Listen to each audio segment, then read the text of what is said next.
Good evening, bookworms. Well, good morning, because it's evening now, but I'm going to release this tomorrow morning. So, good morning. I just wanted to come and read you guys a quick insert from this month's book of the month, Outwitting the Devil by Napoleon Hill. Um, we are in the first chapter of the book, and this chapter introduces the concept of the other self. So, here we go. The most dramatic moment of my life. The turn came suddenly in fall 1927, more than a year after the Canton incident. I left the house one night and walked up to the public school building on top of a hill above the town. I had reached the decision to fight the matter out with myself before the night ended. I began to walk around the building, trying to force my befuddled brain to think clearly. I must have made several hundred trips around the building before anything which even remotely resembled organized thought began to take place in my mind. As I walked, I repeated over and over to myself, there is a way out, and I'm going to find it before I go back to the house. I must have repeated that sentence 1,000 times. Moreover, I meant exactly what I was saying. I was thoroughly disgusted with myself, but I entertained a hope of salvation. Then, like a flash of lightning out of the clear sky, an idea burst into my mind with such force that the impulse drove blood up and down my veins. This is your testing time. You have been reduced to poverty and humiliation in order that you might be forced to discover your other self. For the first time in years, I recalled what Mr. Carnegie had said about this other self. I recalled now that he said I would discover it towards the end of my labor of research into the causes of failure and success, and that the discovery usually came as a result of an emergency, when men are forced to change their habits and to think their way out of difficulties. I continued to walk around the schoolhouse, but now I was walking on air. Subconsciously, I seemed to know that I was about to be released from the self-made prison into which I had cast myself. I realized that this great emergency had bought me an opportunity not merely to discover my other self, but to test the soundness of the philosophy of achievement which I had been teaching others as being workable. Soon I would know whether it worked or not. I made up my mind that if it did not work, I would burn the manuscripts I had written and never again be guilty of telling other people that they were the masters of their fates, the captains of their soul. The full moon was just rising over the mountaintop. I had never seen it shine so brightly before. As I stood gazing at it, another thought flashed into my mind. It was this.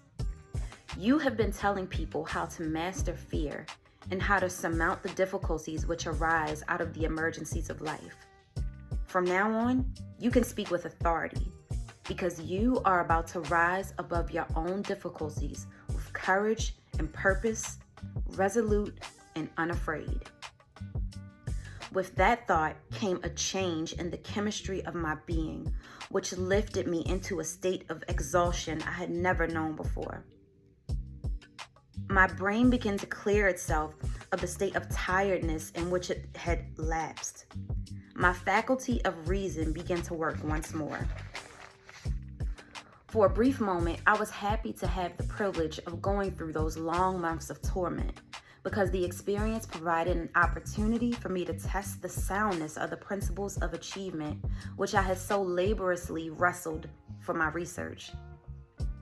When this thought came to me, I stopped still, drew my feet together, saluted, although I did not know to whom or what, and stood rigidly at attention for several moments. This seemed at first like a foolish thing to do, but while I was standing, another thought came through in the form of an order. It was brief and snappy as ever any order given by a military commander to a subordinate. The order said, tomorrow, get into your automobile and drive to Philadelphia, where you will receive aid in publishing your philosophy of achievement. There was no further explanation and no modification of the order. As soon as I received it, I walked back to the house, went to bed, and slept with peace of mind such as I had never known for over a year. When I awoke the following morning, I got out of bed and immediately began to pack my clothes and make ready for the trip to Philadelphia. My reason told me that I was embarking on a fool's mission. Who did I know in Philadelphia to whom I might apply for financial aid in publishing 8 volumes of books at the cost of $25,000, I asked myself. Instantly, the answer to that question flashed into my mind as plainly as if it had been uttered in audible words. You are following orders now, instead of asking questions. Your other self will be in charge during this trip. There was another condition which seemed to make the preparation to go to Philadelphia absurd. I had no money. This thought had barely occurred to me when my other self exploded it by giving another sharp order saying, ask your brother-in-law for $50 and he will lend it to you. The order seemed definite and final. Without further hesitation, I followed instructions. When I asked my brother-in-law for the money, he said, why, certainly you can have $50, but if you're going to be gone very long, you had better take $100. I thanked him and said I thought that $50 would be just enough. I knew it was not enough, but that was the amount my other self had commanded me to ask for, so that was the money I secured. I was greatly relieved when I found that my brother-in-law was not going to ask me why I was going to Philadelphia.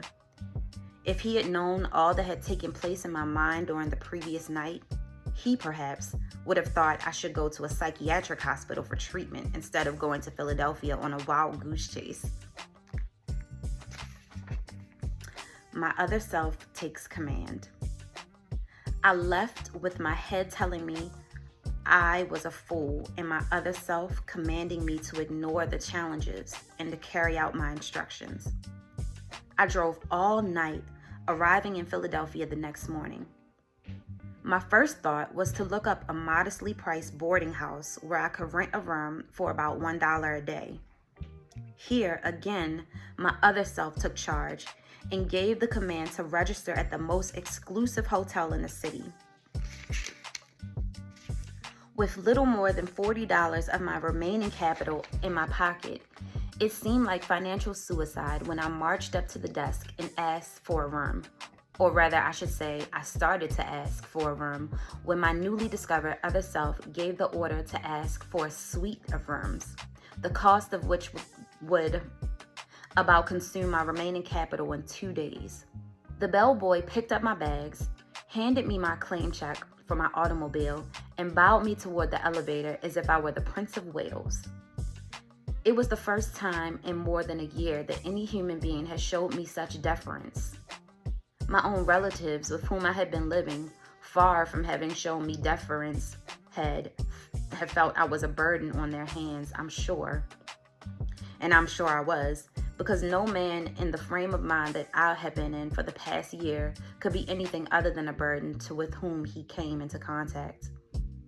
It was becoming apparent that my other self was determined to wean me away from the inferior complex which I had developed. I tossed the bellboy $1.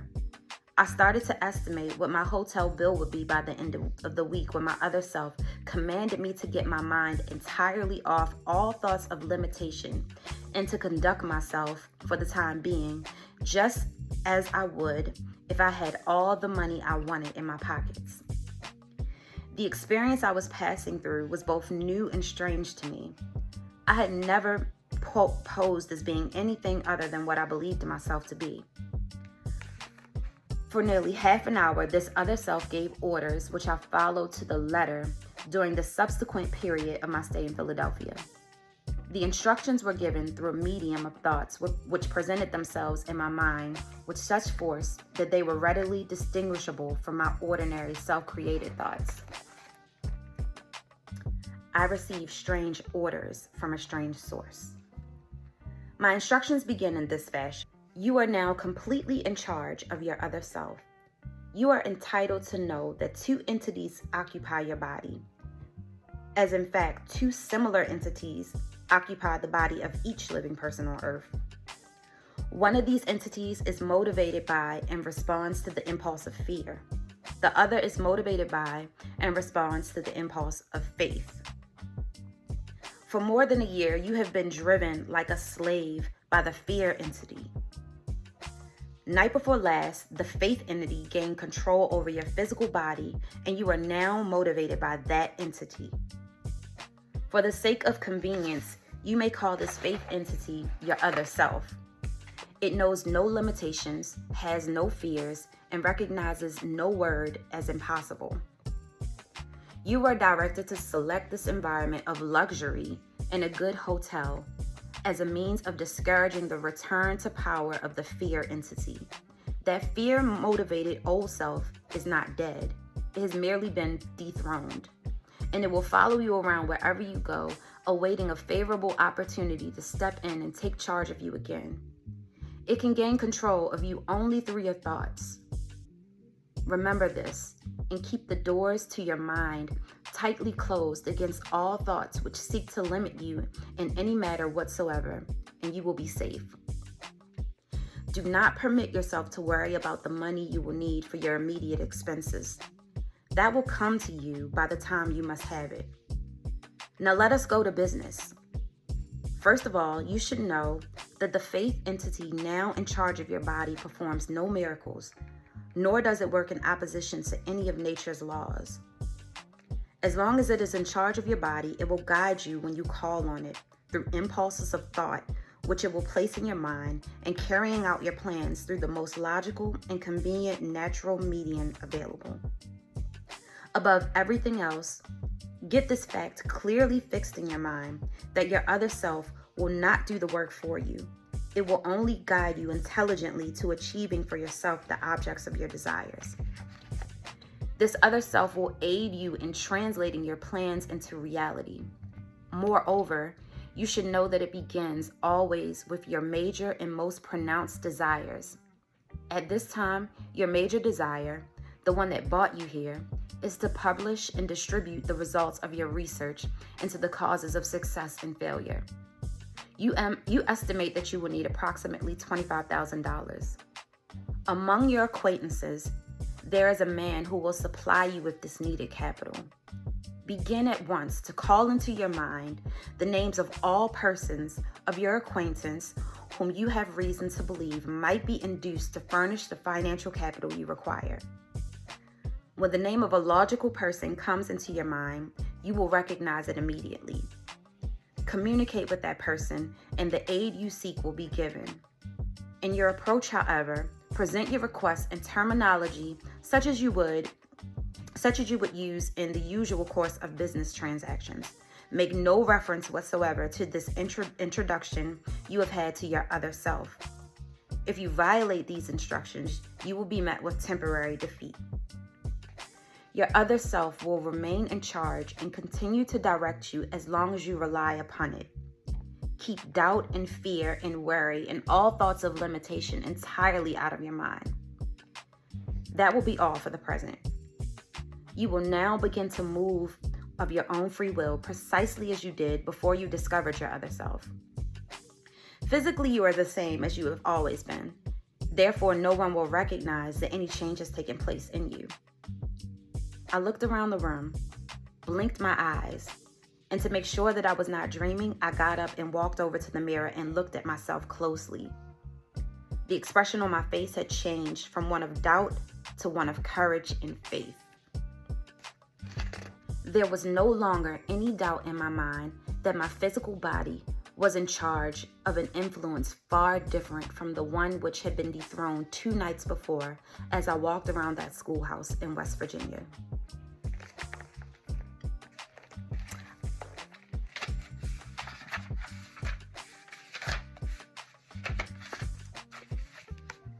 So this chapter is inspired by a poem called Invictus by William Ernest Henley. I'm going to read it to you. Morning motivation. Out of the night that covers me, black as the pit from pole to pole, I thank whatever gods may be for my unconquerable soul. In the fell clutch of circumstance, I have not winced nor cried aloud. Under the bludgeonings of chance, my head is bloody but unbowed. In the fell clutch of circumstance, I have not winced or cried aloud. Under the bludgeonings of chance, my head is bloody but unbowed. Beyond this place of wrath and tears looms but the horror of the shade, and yet the menace of the years finds me and shall find me unafraid. It matters not how straight the gate, how charged with punishments the scroll. I am the master of my fate. I am the captain of my soul. Thank you.